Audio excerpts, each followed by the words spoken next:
Sean bienvenidos al caso de la bestia de la Bastilla.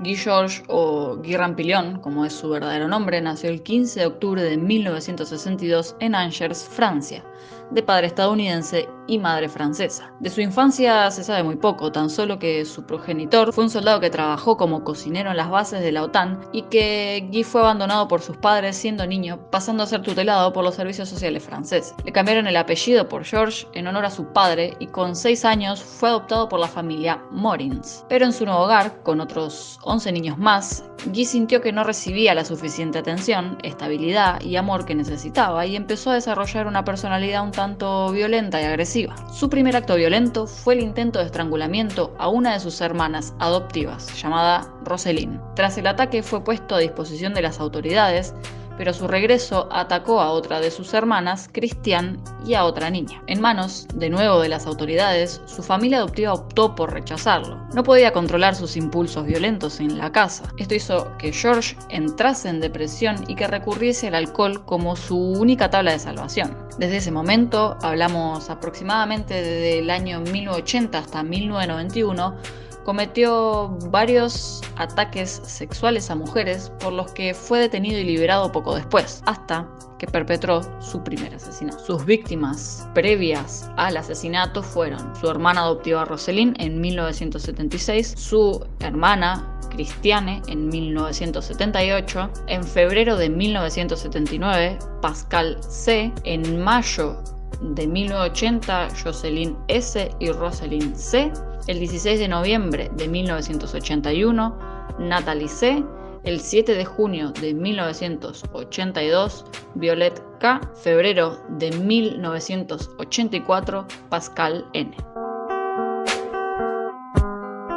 Corría el 26 de enero de 1991 y tras entablar una cierta amistad con su víctima, Pascal Escarfel, una estudiante de la Sorbona de París, logró atacarla en su apartamento. Una vez en el interior, Georges la amenazó con una navaja, la amordazó con un esparadrapo y la ató a la cama. Desgarró su ropa en forma de seta e hizo un corte al sujetador entre ambas copas. Perpetró el abuso, la acuchilló y poco tiempo después la estranguló y le realizó un corte en el cuello. Cuando la policía llegó a la escena del crimen no encontró ni rastros de esperma ni de sangre procedentes del responsable. 3 meses después, Georges volvió a atacar, esta vez a Eleonore, aunque consiguió escapar con vida. No corrió la misma suerte Catherine Roger, de 27 años, atacada el 7 de enero de 1994. Fue abusada y asesinada en un estacionamiento subterráneo del distrito 12. 6 días más tarde, una presentadora de radio sufrió un brutal ataque en el patio de su casa, aunque pudo escapar. Elsa Benadi, de 22 años, no corrió con la misma suerte. El 8 de noviembre, Georges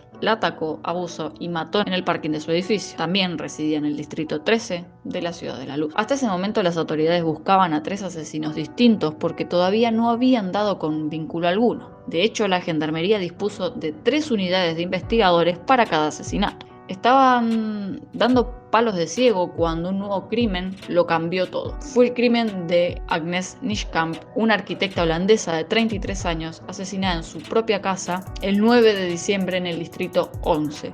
A partir de aquí, los medios de comunicación empezaron a hablar del llamado asesino en el este de París y los investigadores empezaron a elaborar un perfil del delincuente. Una vez más, hallaron a la víctima amordazada, atada, con la ropa rasgada en forma de seta, con un corte en la garganta y además abusada y golpeada.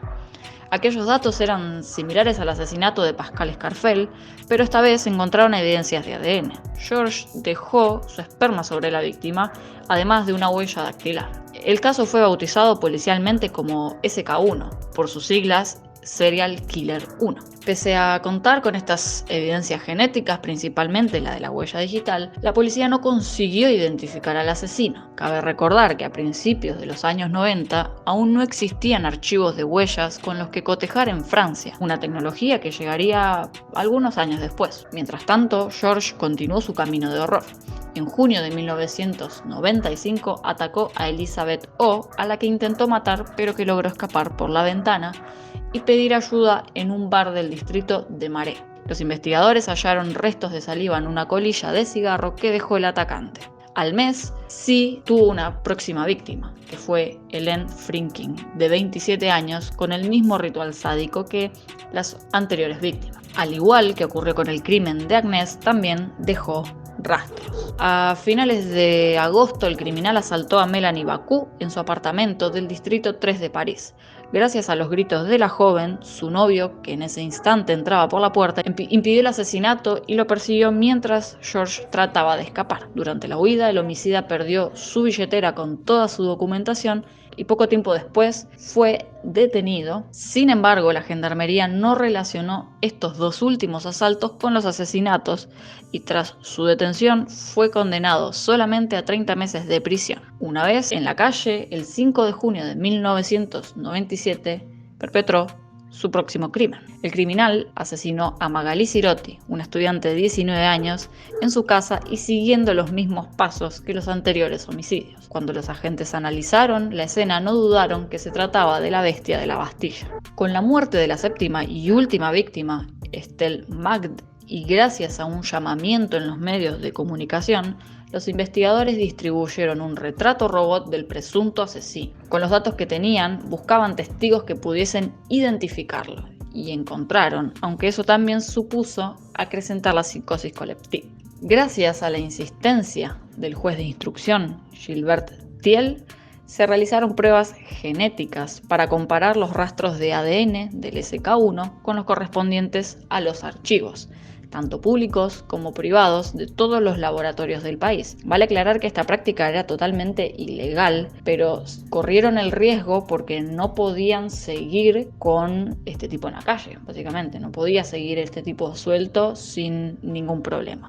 Así fue como el 24 de marzo de 1998, Oliver Pascal, jefe del laboratorio de Nantes, identificó a SK1 como Guy Georges. 2 días después, la gendarmería detuvo al asesino serial en Place Blanche, el distrito 18 de París. Georges advirtió que si salía, volvería a cometer delitos. Y aunque al principio reconoció todos los asesinatos, tanto los de los apartamentos como los de los estacionamientos, finalmente se retractó de estos últimos, es decir, el de Catherine Roger y el de Elsa Benadí. El juicio fue celebrado el 19 de marzo de 2001. Contó con 50 testigos, 4 de las supervivientes de los ataques y abusos de Guy Georges, además de los investigadores del caso, psicólogos, peritos forenses e incluso de Jean Morris, la madre adoptiva del acusado, quien describió a su hijo como un niño sensacional, pero su opinión distaba mucho de la de los expertos que lo evaluaron en la cárcel. Según los informes psiquiátricos, se encontraban ante un psicópata narcisista cuyo impulso de matar no tenía cura, era algo natural y lo llegaron a comparar con el que tiene un gato cuando quiere atrapar un pájaro. Desde el inicio de la vista, George mantuvo su inocencia y negó los delitos que se le imputaban, pero una semana después y tras escuchar los testimonios de los expertos, la presión pudo con él y se derrumbó. La bestia, entre lágrimas, admitió los 4 asesinatos que se le atribuían, además de los de Ellen Frinking, Magali Sirotti y Estelle